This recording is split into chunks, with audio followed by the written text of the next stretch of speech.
Hello बच्चों, आज हम लोग क्वेश्चन नंबर 15 और 16 करेंगे अपनी सीरीज में। इससे पहले के 14 क्वेश्चंस के 7 वीडियोस आप लोगों को यूट्यूब पे मिल सकता है, you can just search it. और आप लोग इसके प्लेलिस्ट को भी चेक कर सकते हैं जो कि डिस्क्रिप्शन में दिया हुआ है, ठीक है। Now let's see the question क्या कह रहा है। 1992 में जो क्वेश्चन पूछा गया था वो कह रहा है कि 3 क्लोज्ड वेसल है। क्वेश्चन करने से पहले बता दूं कि हम लोग ये सीरीज जो कर रहे हैं, जो नए स्टूडेंट्स हैं उनके लिए जानकारी के लिए, ये एडवांस के प्रीवियस ईयर के क्वेश्चंस हम लोग अभी फिजिक्स के कर रहे हैं, थर्मोडायनामिक्स के। और ये टॉपिक चैप्टर जो है काइनेटिक थ्योरी ऑफ गैसेज में से है, ठीक। चलो क्वेश्चन नंबर 15 और 16 पहले खुद से ट्राई कर लो, अगर नहीं होता तो फिर देन ट्राई चेक करो वीडियो कैसे बनाया गया है। बहुत ही ईजी क्वेश्चन है, कंसेप्चुअल है। आप लोग को जस्ट कंसेप्ट एक बार समझ में आ जाएगा तो क्वेश्चन सॉल्व हो जाएगा। लेट्स सी क्या कह रहा है। 3 closed vessel A B C है at same temperature T. 3 closed vessel है, हर वर्ड का एक मतलब है, इसको हमेशा ध्यान रखना। 3 क्लोज्ड वेसल है ए बी सी, तीनों सेम टेम्परेचर पर है, ठीक है। And contain gases which obey Maxwellian distribution of velocity. Okay, now vessel A contains only O2, इसमें सिर्फ O2 है, बी में सिर्फ N2 है और सी में O2 प्लस N2 दोनों है। कितना है ये नहीं पता है। If the average speed of O2 molecule V average of O2 क्या है V1, ठीक है, और V एवरेज ऑफ N2 क्या है V2। तो बोल रहा है average speed of O2 molecule in vessel C में क्या होगा, मतलब V average of O2 in vessel C in C क्या होगा। बहुत ही कंसेप्चुअल क्वेश्चन है, ठीक है। M क्या बता रखा है, M दे रखा है यहाँ पे mass of N O2 molecule. अब इस तरह क्वेश्चन को कैसे हैंडल करेंगे। सबसे पहले हम लोग देखेंगे, सारी चीज़ें दे रखा है तो कन्फ्यूजन हो सकता है कि अरे इसमें बाकी चीज़ें तो दे ही नहीं रखा है। N2 के बारे में मोलर मास नहीं बताया, इसके बारे में नहीं बताया क्योंकि C में दोनों है, O2 N2 दोनों है, या मोलर मास सिर्फ ऑक्सीजन के बारे में बोला है। तो टेंशन नहीं लेना है, हमेशा कंसेप्ट पे जाना है। अब देखो एवरेज स्पीड का फॉर्मूला क्या होता है।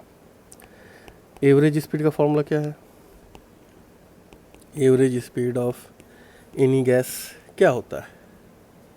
सबसे पहले फार्मूला लिखो, क्या होता है, ये होता है 8RT/πm, यही होता है ना, स्क्वायर रूट। एवरेज स्पीड यही होता है। अब देखो एवरेज स्पीड किस किस चीज़ों पे डिपेंड कर रहा है, बहुत ही गौर से देखो और बताओ। एवरेज स्पीड प्रेजेंटली आर तो कांस्टेंट है, आर कांस्टेंट है ना, तो इस पे डिपेंड नहीं करेगा। एक तो टी पे करेगा और एक एम पे करेगा, क्लियर है। अब क्वेश्चन से एम के बारे में तो दिया हुआ है O2 है, तो एम तो चेंज नहीं हो रहा है दोनों में, और टी भी चेंज नहीं होगा क्योंकि तीनों वेसल जो है, तीनों वेसल, ये तीनों वेसल जो है हमारा सेम टेम्परेचर पर है। अगर सेम टेम्परेचर पे है, एम भी चेंज नहीं हो रहा है, तो इट डजंट मैटर। ऑक्सीजन के लिए इट डजंट मैटर कि उसके साथ 2 गैस हैं, 3 गैस हैं, 4 गैस है, इट डजंट मैटर, क्योंकि ये सिर्फ और सिर्फ टेम्परेचर पे और मोलिकुलर मास पे। तो एम तो कांस्टेंट होगा किसी पर्टिकुलर गैस के लिए, तो वो कांस्टेंट है। तो ये सिंपली √T पे ही डिपेंड करेगा। वी एवरेज स्पीड जो है वो सिंपली √T पे डिपेंड करेगा। चाहे आप 3 गैस डाल दो, उसमें 4 गैस डाल दो, कुछ भी चेंज करो, कोई फर्क नहीं पड़ता अनलेस अदरवाइज टेम्परेचर चेंज ना हो जाए। तो अगर सेम टेम्परेचर है तो इसका वेलोसिटी, एवरेज वेलोसिटी सेम रहेगा, तो क्या रहेगा, V1 ही रहेगा, ठीक है। तो ऑप्शन हमारा कौन सा हो जाएगा, बी। इस कंसेप्ट को हमेशा ध्यान, फॉर्मूला देखो किस पे डिपेंड करता है और उसके हिसाब से अप्लाई करो, ओके। नाउ नेक्स्ट क्वेश्चन, इस क्वेश्चन को खुद ही करने की कोशिश करो एक बार, तो किया है। अभी जैसे मैंने बोला इसके बाद अब उसको ट्राई करो ट्राई। क्या कह रहा है? At room temperature the RMS speed of the molecule of a certain diatomic gas. Gas कौन सा है? सबसे पहले कीवर्ड्स को लिख लो। गैस कौन सा है? डाईएटॉमिक। उसका क्या है RMS स्पीड? VRMS क्या बता रखा है? 1930 मीटर पर सेकेंड। तो बोल रहा है गैस क्या होगा? अब रूम टेम्परेचर है। रूम टेम्परेचर जो है यूजुअली क्या लेते हैं हम लोग? रूम टेम्परेचर हम लोग 298 केल्विन लेते हैं, इन केल्विन की बात करें तो ये स्टैंडर्ड है। इस चीज़ को आपको ध्यान में रखना है, ठीक है। नाउ VRMS क्या होता है? कह रहा है इसमें से ये चारों में से कौन सा गैस होगा? तो सबसे पहले हम लोग VRMS क्या होता है उस पे जाएंगे। VRMS का फॉर्मूला क्या होता है? 3RT/m, है ना। अब गैस कौन सा है ये किस पे डिपेंड करेगा? m पे, ठीक है, m पे डिपेंड करेगा। अगर हम लोग को m पता चल जाए तो हम लोग बता सकते हैं कि कौन सा गैस होगा, क्योंकि चारों गैस का डिफरेंट डिफरेंट m होगा। तो फ्रॉम हियर हम लोग m निकाल सकते हैं। अब इसमें आप फॉर्मूला में सेट करो सारी चीज़ों को। VRMS कितना है? 1930। 3 R का वैल्यू डालो 8.3140, T 298 डिवाइड बाई m तो इससे m निकल जाएगा। अगर आप इसको सॉल्व करोगे तो m कितना आ जाएगा? m आएगा 2 ग्राम पर मोल।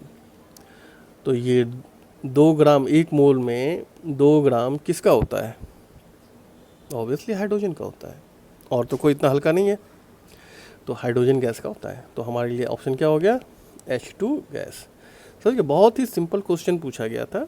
अगर आपको सारा average kinetic energy, average molecular speed, internal energy, ये सारा अगर आपको पता हो तो बहुत ही ईजी हो जाता है ये सारे क्वेश्चंस करने। अभी पिछले आपने देखे सारे क्वेश्चंस, ऑलमोस्ट 8 क्वेश्चन हमने देखा है, वो 8-9 क्वेश्चन इसी बेसिस पे है, और सारे इजी क्वेश्चंस हैं, कोई भी टफ क्वेश्चन नहीं पूछा गया है ना। तो आई होप कि आप लोग इस तरह के क्वेश्चन में अब आप लोगों को तकलीफ नहीं होगी अगर आपने सारे वीडियो सारे क्वेश्चंस देख लिए होंगे तो। चलो अब नेक्स्ट वीडियो में हम लोग देखेंगे उसमें मोर देन 1 करेक्ट ऑप्शंस होंगे। तो लेट्स सी, तब तक के लिए आप लोग अपना ध्यान रखना। वीडियो पसंद आए तो लाइक और सब्सक्राइब जरूर कर लेना, जितने बच्चों तक हो सके इसको पहुंचाओ ताकि सब लोगों को फ़ायदा हो। अपना ध्यान रखना। Take care, see you guys, bye.